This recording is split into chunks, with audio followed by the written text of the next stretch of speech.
Mother, tell me again about father. The other children say their fathers are merchants, blacksmiths, knights. But when I ask about mine, you get that look in your eyes.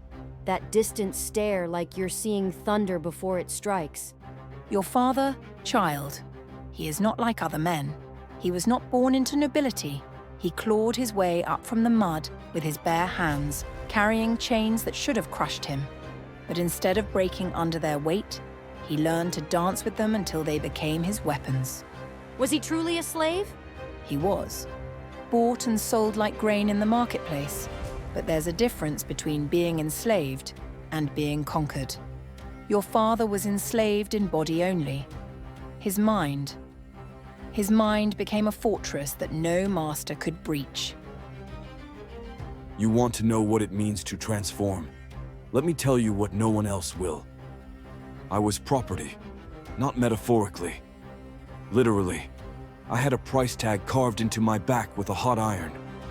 But while they owned my flesh, they could never purchase what mattered most, the ability to choose my response to suffering. The masters thought they were breaking me with their whips and hunger and endless labor. They had no idea they were sculpting me. Each strike of the lash taught me resilience. Each day without food showed me I could survive on willpower alone. Each humiliation revealed another layer of false identity I could shed. I discovered something they didn't want me to know. Suffering is not punishment, it's information. Pain is not your enemy, it's your teacher, showing you exactly where you're still soft, still vulnerable, still unprepared for the wars ahead. So I stopped fighting the pain and started listening to it. That's when I realized the truth that would remake me. The real war isn't between master and slave. It's between the version of yourself that accepts limitations and the version that refuses them completely. I didn't escape my chains by running. I escaped them by growing beyond their capacity to contain me. Every day I became a little more dangerous, a little more precise, a little more unstoppable. But transformation doesn't end with escape. Freedom is not a destination, it's a discipline. Every day I had to choose again. Would I think like a former slave, grateful for whatever scraps the world offered? Or would I think like what I was becoming, a force that reshapes reality according to its own vision? I chose the second. Every single day. Even when it felt impossible. Especially when it felt impossible. I studied power while others complained about its absence. I built systems while others waited for salvation. I became ruthless with my own excuses and generous with my own expectations.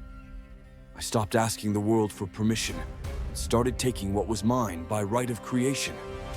The slave in me died not in a moment of revelation, but in 10,000 small decisions to act like the king I intended to become, to speak with authority before I had earned it, to command respect before anyone offered it, to walk with the bearing of royalty while wearing rags.